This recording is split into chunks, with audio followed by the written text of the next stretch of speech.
Hello नमस्कार दोस्तों, आप सभी का आपके अपने प्यारे से परिवार सेड़ा क्लासेस यूट्यूब चैनल में एक बार फिर बहुत बहुत स्वागत है। आज हम मैथ की यानी मैथ की पहली सीरीज को एनालिसिस करेंगे, जिसमें जो है वो सुपर मॉक टेस्ट लगाएंगे।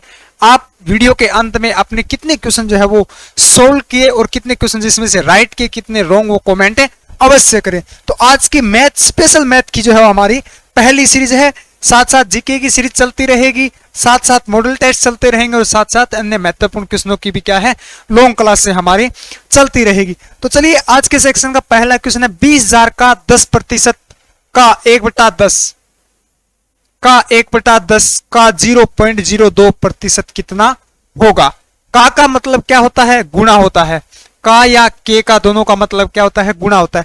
राशि कितनी दी गई हमें? 20,000 गुणा का मतलब गुणा बटे 10। 10% हटाएंगे तो भाग में क्या लग जाएगा? 100 लगा देंगे। फिर आगे दिया गया है 1/10 का 1/10। अब देखिए इस चीज को समझेंगे। 0.02% है। सबसे पहले तो प्रतिशत हटाएंगे तो 2 लगा देंगे। उसके बाद कितने के बाद पॉइंट है? पॉइंट हटाएंगे तो 2 के बाद पॉइंट लगा है तो 2 0 लगा देंगे। क्लियर है? तो गुणा में कर देंगे 2/10,000। अब देखिए 4 0 से 4 0 कट जाएगी, 1 0 से 1 0 कट जाएगी। ये कितने बच गए? ये बच गए हमारे 100। कितने बच गए हमारे? 100 बच गए। 10 × 10 100 बच गए। और ऊपर क्या है हमारे? 2 × 2 यानी 4। तो काटेंगे तो इनको क्या आ जाएगा? 25%। आंसर हमारा क्या हो जाएगा? 25%, यानी बी ऑप्शन हमारा राइट हो जाएगा। का या के का मतलब दिया हो, गुणा कर लेना। इस प्रकार की संख्या भी दी जाती है तो पॉइंट हटा लेना। पर एक बात याद रखें, जब भी प्रतिशत हटाओगे तो क्या है? भाग में 100 लगा देना। चलिए नेक्स्ट क्वेश्चन। 12 वस्तुओं का क्रय मूल्य 8 वस्तुओं के विक्रय मूल्य के बराबर हो तो लाभ या हानि प्रतिशत ज्ञात करो। क्या दिया गया हमें? क्रय मूल्य और विक्रय मूल्य। क्रय मूल्य, विक्रय मूल्य। 12 वस्तुओं के क्रय मूल्य के बराबर क्या दिया गया है? 12 वस्तुओं के क्रय मूल्य के बराबर 8 वस्तुओं का विक्रय मूल्य। एक्चुअल क्रय मूल्य, विक्रय मूल्य निकालने के लिए क्रय मूल्य निकालना हो तो क्रय मूल्य को क्या है? आप दबा लेना तो ये आ जाएगा हमारा 8। क्या आ जाएगा? 8। और विक्रय मूल्य अगर निकालना हो, विक्रय मूल्य अगर निकालना हो तो विक्रय मूल्य को दबा लेना 12। ये हमारा मान आ गया। फिर इनका अंतर निकाल लो। अंतर कितना है? 4 का। अंतर कितने का है? 4 का। तो ये 4 क्या हो रहा है? लाभ। 4 क्या हो रहा है? लाभ। किस पर हो रहा है? क्रय मूल्य पर हो रहा है। कितने पर? 8 पर। तो 4/8 गुणा 100 कर देंगे। 2 से 2 कट जाएगा। 4 दूने 8 और इसको करेंगे 50%। लाभ कितने प्रतिशत का हो रहा है? लाभ या हानि? तो 50% का हमें लाभ हो रहा है। क्लियर है? चलिए नेक्स्ट क्वेश्चन। अगला क्वेश्चन है, एक कार 20 किलोमीटर प्रति घंटे की चाल से 5 घंटे में एक निश्चित दूरी तय करती है तो उसी दूरी को 4 घंटे में तय करे तो चाल ज्ञात कीजिए। सबसे पहले क्या पूछा गया है? 20 किलोमीटर प्रति घंटे। क्या दी गई है हमें? चाल दी गई है। क्या दी गई है? चाल दी गई है। और क्या दिया गया है? 5 घंटे का क्या दिया गया हमें? समय दिया गया है। ज्ञात क्या करनी है? दूरी। ज्ञात क्या करनी है? दूरी। दूरी का सूत्र होता है चाल इंटू समय या समय इंटू चाल, हम बोल सकते हैं। तो हमारी कितनी है चाल? 20 किलोमीटर प्रति घंटे। समय कितना दिया गया है? 5 घंटे। तो ये हमारी चाल कितनी आ गई? चाल देखिए, चाल कितनी आ गई हमारी? सॉरी, दूरी। दूरी कितनी निकल कर आ गई हमारी? 100 किलोमीटर जो है वो निश्चित दूरी आ गई हमारी। अब पूछा गया तो उसी दूरी को 4 घंटे में तय करे तो चाल ज्ञात कीजिए। देखिए चाल ज्ञात करने का सूत्र क्या होता है? दूरी बटे समय या चाल बराबर समय बटे दूरी। तो हमारे पास दूरी कितनी है? 100 किलोमीटर की। समय कितना है? 4 घंटे। तो भाग में लगा देंगे 4 तो एक आ जाएगा 25 किलोमीटर प्रति घंटे की रफ्तार से जो है वो दूरी जो है वो चाल निकल कर आ जाएगी। तो हमारा बी ऑप्शन राइट आंसर हो जाएगा। क्लियर है? चाल समय में 2 ही सूत्र लगते हैं, ज्यादातर 2 ही सूत्रों के छोटे छोटे क्वेश्चन ही पूछे जाते हैं। अगला देखिए, चार क्रमागत सम संख्याओं का औसत 25 हो तो सबसे बड़ी। सम संख्याएं पूछी गई है, कितनी संख्या दी गई? 4, यानी कि 1 2 3 4 संख्याएं हैं और संख्याएं किस क्रम में है? सम है। 25 क्या दिया गया है? औसत। औसत जो होता है वो 20 का मान होता है। मैं यहां लिख देता हूं, 25 जो होता है वो 20 का मान होता है, यानी कि कोई संख्या 5 है तो उसका 20 का मान जो है वो 4 इधर हो जाएगी, 4 इधर हो जाएगी, 1 जो होगी वो सेंटर। तो ये विषम संख्याएं हैं। क्या है? विषम। विषम संख्याएं हैं। तो 25 से जस्ट बड़ी सम संख्याएं क्या होती है? 26। 26 से बड़ी सम संख्याएं 27 नहीं है, क्या आ जाएगा? 28। इससे पहले 24, इससे पहले 22। अब चाहे आपसे छोटी संख्या पूछी हो या बड़ी संख्याएं, क्या पूछा गया है? बड़ी संख्याएं ज्ञात करो। तो बड़ी कौन सी हो जाएगी? 28 क्या हो जाएगी हमारी? बड़ी संख्याएं। और 22 क्या हो जाएगी?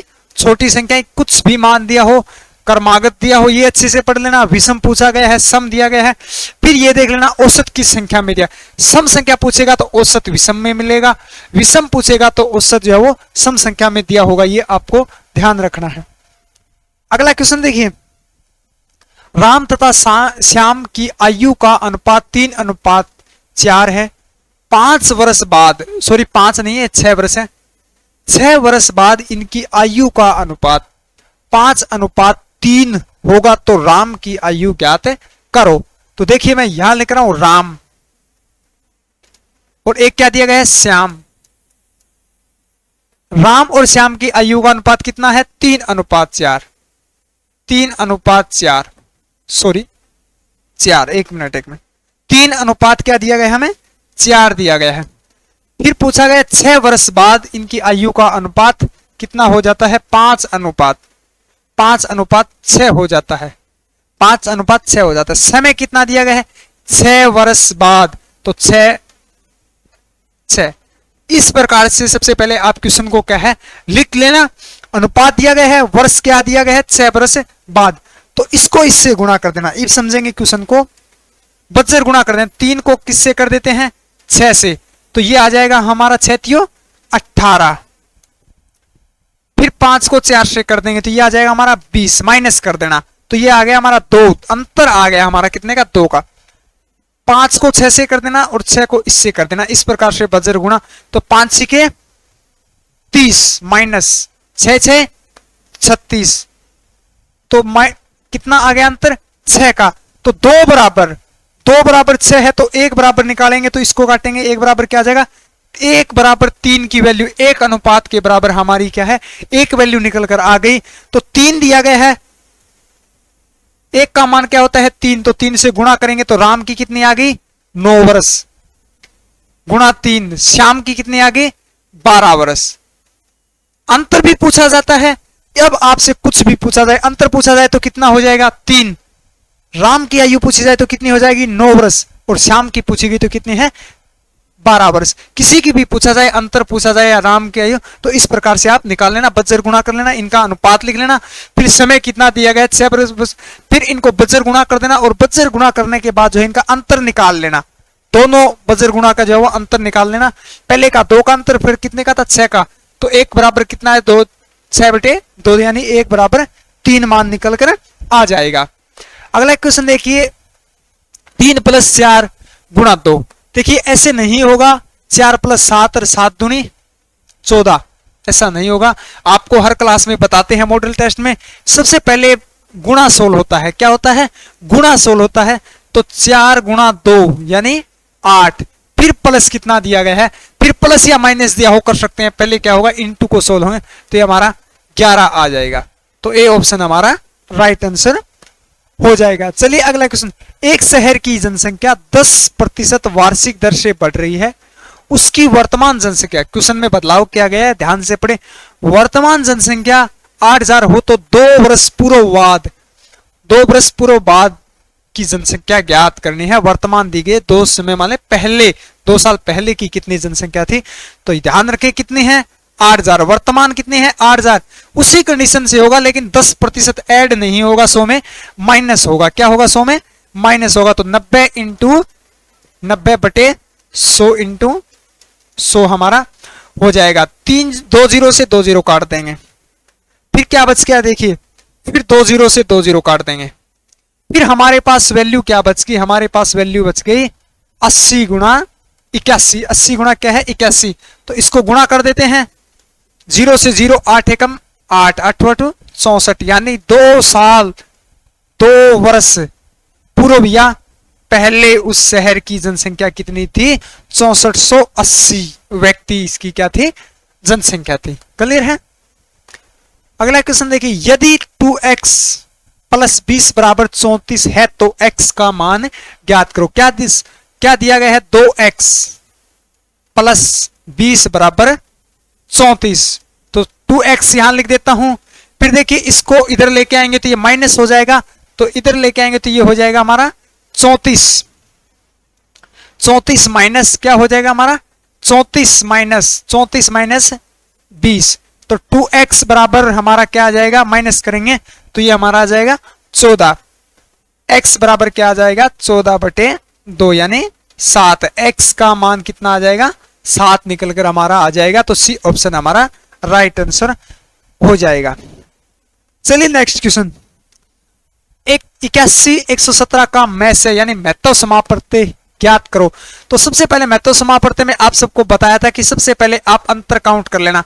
इन दोनों का अंतर कितने का निकल कर आ रहा है, अंतर कितने का है, अंतर जो है इन दोनों का कितने का है 36 का, अंतर कितना है 36 का। 36 में बड़ी संख्या है, फिर इसको जोड़े बना लेना, इसका फिर इसको क्या है टुकड़ों में बांट लेना नहीं जोड़े, तो 9 चौके 36, 9 इंटू 4। अब भाग दे के देखो 4 का इसमें जा रहा है, नहीं जा रहा, इसमें भी नहीं जा रहा, तो 9 का जा रहा है दोनों में। देखिए 9 में 81, 9 का इसको देंगे तो 9 एकम 9 और बच गया हमारा 27, 9 थी 13 7 है, 13 पे जा रहा है ना, तो 9 से तो इसका जो मैसेज होगा वो क्या होगा 9 आंसर हमारा। कितनी भी बड़ी संख्या थी वो पहले अंतर देख लेना, अंतर देख के अंतर समान मिलेगा आपको, फिर उसको क्या है भाग दे के आप देख लेना। चलिए अगला क्वेश्चन, अगला क्वेश्चन क्या दिया गया है, 11,000 के 55% का मान क्या होगा, यानी 11,000 का जो है हमें प्रतिशत जो है वो 55% निकालना है। तो सिंपल सी बात है, प्रतिशत हटाएंगे भाग में क्या लगा देंगे 100 लगा देंगे, क्या लगा देंगे भाग में हम कितना लगा देंगे 100 लगा देंगे। तो देखिए इसको 2 जीरो से क्या है हम 2 जीरो काट देंगे, फिर बच गया ये कितना हमारे पास 11, कितना बच गया हमारे पास 11। ये शायद हो सकता है 10,000 हो, 11 नहीं, चलो 11,000 के हिसाब से सोल्व कर लेते हैं।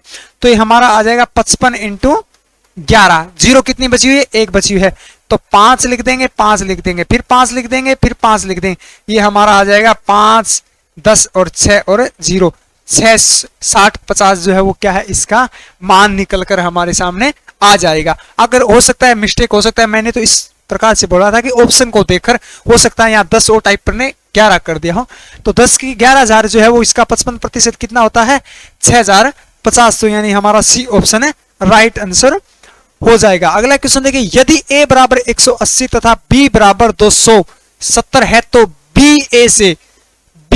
a से कितना प्रतिशत अधिक है, b a से पूछा गया है, a पूछा गया है, तो a बराबर कितना है 180, b बराबर कितना है 270, अंतर कितने का आ रहा है, अंतर कितना अधिक है, तो अंतर हमारा ये आ रहा है 90 का, कितने का अंतर हमारा जो है वो 90 का आ रहा है, तो 90 लिया लिख देता हूं।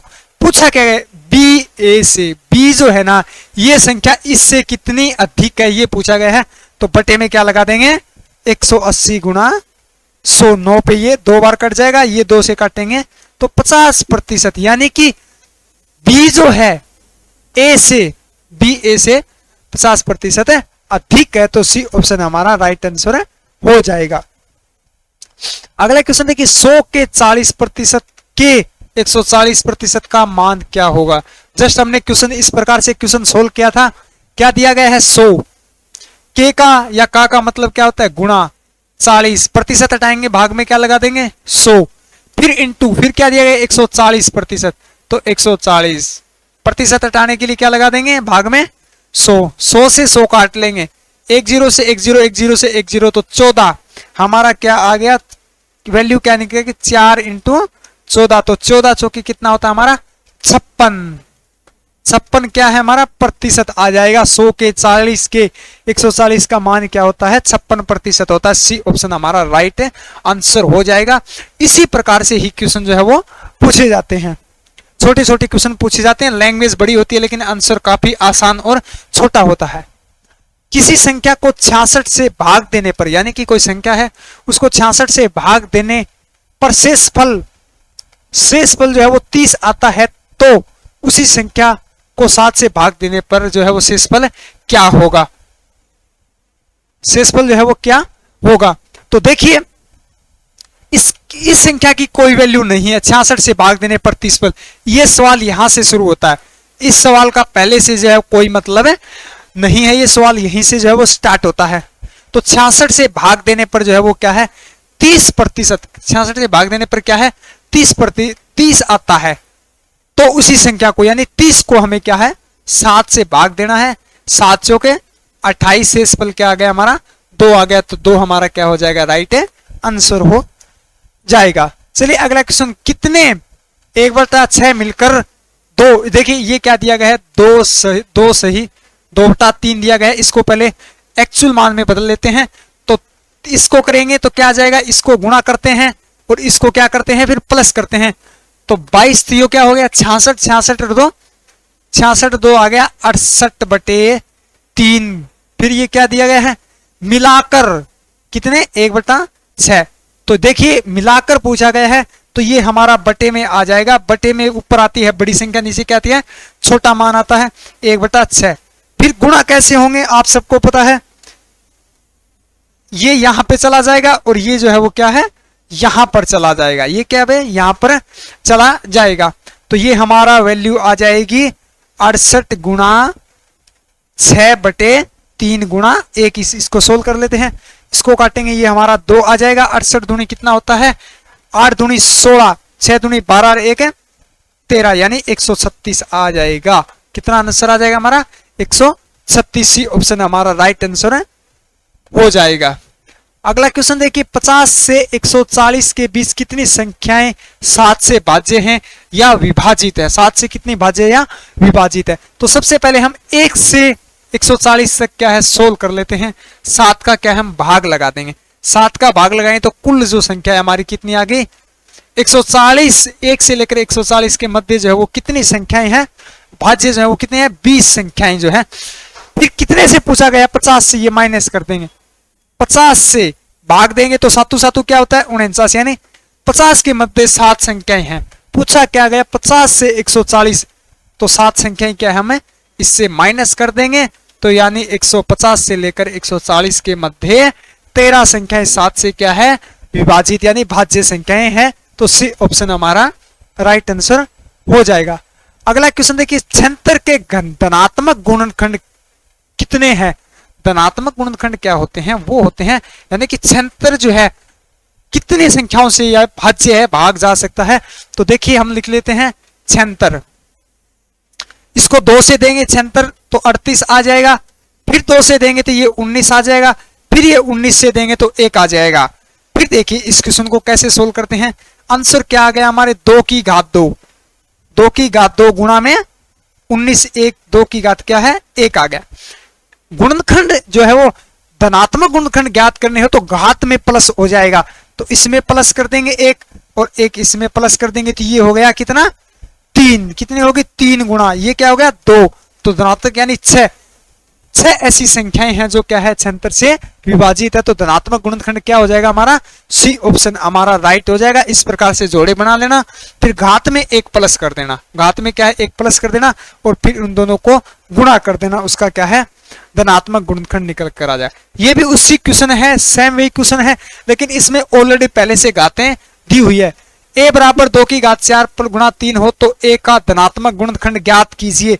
तो आपको अभी जस्ट बताया है 2 की 4 दी हो गुणा 3 की 3 दी हो, घात में 1 प्लस कर देंगे, घात में क्या कर देंगे 1 प्लस, 4 एक क्या होता है 5 इंटू 3 एक क्या होता है 4, तो ये आ जाएगा 20, क्या आ जाएगा 20, सी ऑप्शन हमारा राइट आंसर हो जाएगा।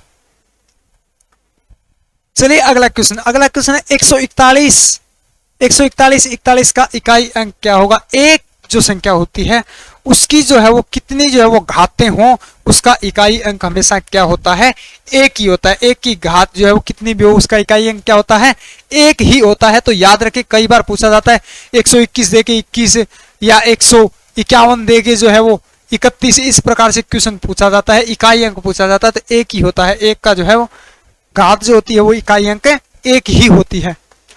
अगला क्वेश्चन है कि 25 का 4 - 3 + 2 प्लस सुकेर प्लस 18 का मान पूछा गया।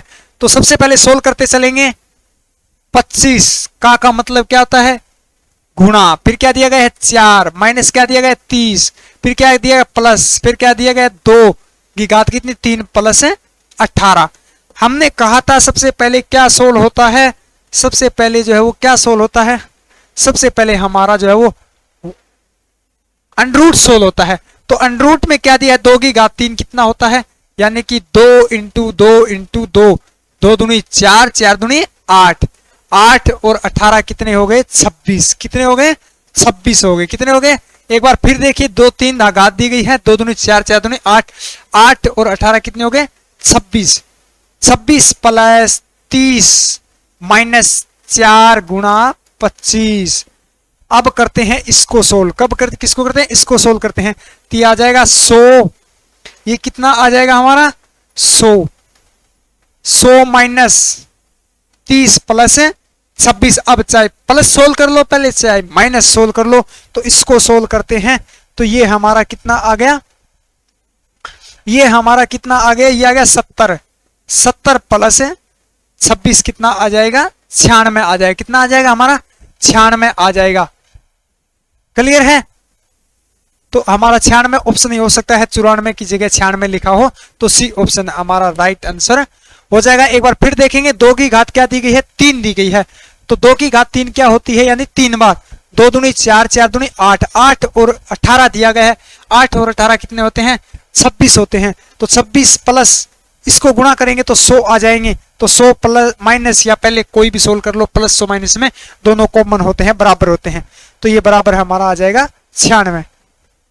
चलिए अगला क्वेश्चन, 4/5, 7/8 तथा 6/7 में से कौन सी भिन्न सबसे बड़ी है, कौन सी भिन्न सबसे बड़ी है। क्या दिया गया है 4/5, 7/8 और 6/7। सबसे पहले भिन्न दिया, उसमें अंतर चेक कर लेना। अंतर कितने का है 1 का, अंतर कितने का 1 का, अंतर कितने का 1 का। आप सबको पता है ये क्या होता है, अंश होता है, और ये क्या होता है हर होता है, यानी नीचे की संख्या हर और ऊपर की संख्या अंश होते हैं। अगर अंतर समान हो किसी भिन्न में, तो जिस संख्या का अंश बड़ा होगा, अंश बड़ा होगा, अंश बड़ा होगा, वही भिन्न क्या होगी सबसे बड़ी होगी। तो अंश किसका सबसे बड़ा है 4, 7, 6, यानी 7/8 बी ऑप्शन हमारा राइट हो जाए। तो कौन सी संख्या बड़ी होगी 7/8 हमारी सबसे बड़ी भिन्न है। तो आज के सेक्शन को यहीं समाप्त करते हैं। आज का जो है हमारा मैथ का पहला सेक्शन था। धीरे धीरे साथ आपको क्लास स्टार्ट हुई समय बताया था कि धीरे धीरे हमारे मॉडल पेपर चलते रहेंगे, मैराथन क्लासें भी चलती रहेगी, लॉन्ग क्लासें जीके की भी चलती रहेगी, और साथ साथ मैथ रीजनिंग की भी क्लासें जो है वो चलती रहेगी। तो आप चैनल को सब्सक्राइब करें, वीडियो को शेयर करें, वीडियो के लिंक को और चैनल को सब्सक्राइब करें, क्योंकि सेडा क्लासेस परिवार का सदस्य बनना अवश्य ना भूलें। तो मिलते हैं अगले बेहतरीन कंटेंट के साथ, तब तक के लिए जय हिंद, जय भारत।